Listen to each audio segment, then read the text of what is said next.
श्रवण को मिले 10% आरक्षण के खिलाफ जनतांत्रिक विकास पार्टी के कार्यकर्ता जनतांत्रिक विकास पार्टी के राष्ट्रीय अध्यक्ष अनिल कुमार की अध्यक्षता में धरना पर बैठे। देखिए तमाम लोग हैं उनके और तमाम कार्यकर्ता हैं धरना पर बैठे हैं।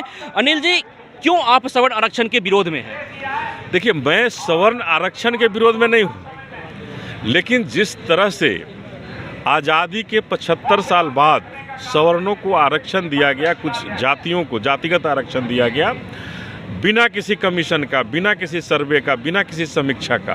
कौन सा सर्वे हुआ, कौन सी समीक्षा हुई थी जिसमें 10% आरक्षण देने की बात हुई? आज जब हमारा कानून, हमारा संविधान, हमारा मूल ग्रंथ हमारा संविधान है, हमारे बाबा साहब का संविधान है जो हमारा मूल ग्रंथ है, तो उस ग्रंथ में अगर आर्थिक रूप से आरक्षण देने की बात कहीं नहीं कही गई है तो फिर कैसे आर्थिक रूप से आरक्षण दिया? आरक्षण गरीबी उन्मूलन कार्यक्रम नहीं है, गरीबी हटाओ कार्यक्रम नहीं है।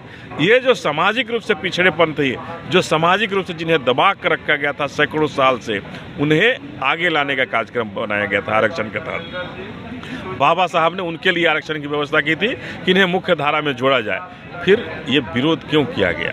ऐसा क्यों आज आज़ादी के 75 साल बाद ऐसा कौन सी संकट आ गई थी कि आपने रातों रात बिना किसी रिपोर्ट के 10% सवर्ण वर्गों के लिए आपने आरक्षित कर दिया? जिनकी आबादी 10% है उनके लिए 10% आरक्षण दे दिया। तो आप ये कहना चाह रहे हैं कि डॉक्टर भीमराव अंबेडकर ने जिन्हें आरक्षण नहीं दिया तो नई सरकार उसे आरक्षण नहीं दे?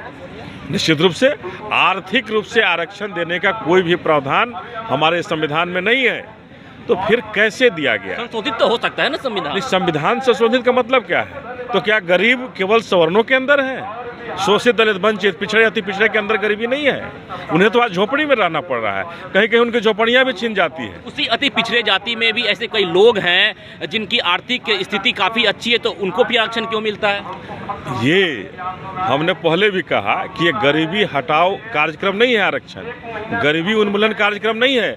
ये मनरेगा में भी लोग काम कर सकते हैं ना।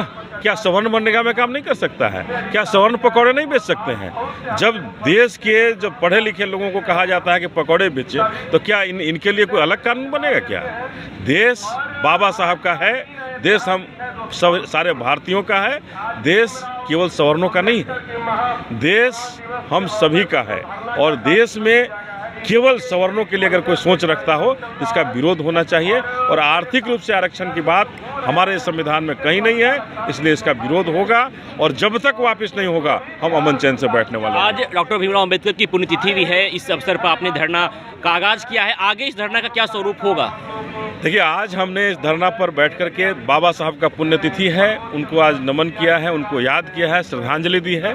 और आज हम लोगों ने संकल्प लिया है कि जब तक ये 10% जो आरक्षण है, FEWS जो है, ये वापस नहीं हो जाता है, तब तक हम अमन चैन से नहीं बैठने वाले हैं। और निश्चित रूप से जल्द ही अगला कार्यक्रम की भी घोषणा होगी कि इस धरना के बाद अगर सरकार नहीं संभलती है, बिहार की सरकार अगर बिहार में नहीं रोकती है, इस आरक्षण को तत्काल प्रभाव से नहीं निलंबित करती है, तो हम आगे भी कार्यक्रम करेंगे और कार्यक्रम का सिलसिला चलेगा जब तक ये वापस नहीं हो जाती। तो देखिए, हमारे साथ थे अनिल कुमार, जनतांत्रिक विकास पार्टी के राष्ट्रीय अध्यक्ष हैं, और इनके तमाम लोग जो तमाम ये कार्यकर्ता हैं, ये देखिए यहाँ पे धरना पर बैठे हैं। आज डॉक्टर भीमराव अंबेडकर की पुण्यतिथि भी है और इसी अवसर पर इन्होंने इस धरने का आगाज किया है। और इनके तमाम कार्यकर्ता राजधानी पटना के गदरीबाग धरना स्थल पर धरना पर बैठे हैं और इनकी एक ही मांग है कि जो सवर्ण को 10% आरक्षण की घोषणा की गई है उसे वापस लिया जाए। अगर वापस नहीं लिया जाता है तो ये इस धरने को आगे भी करते रहेंगे और तब तक करेंगे जब तक ये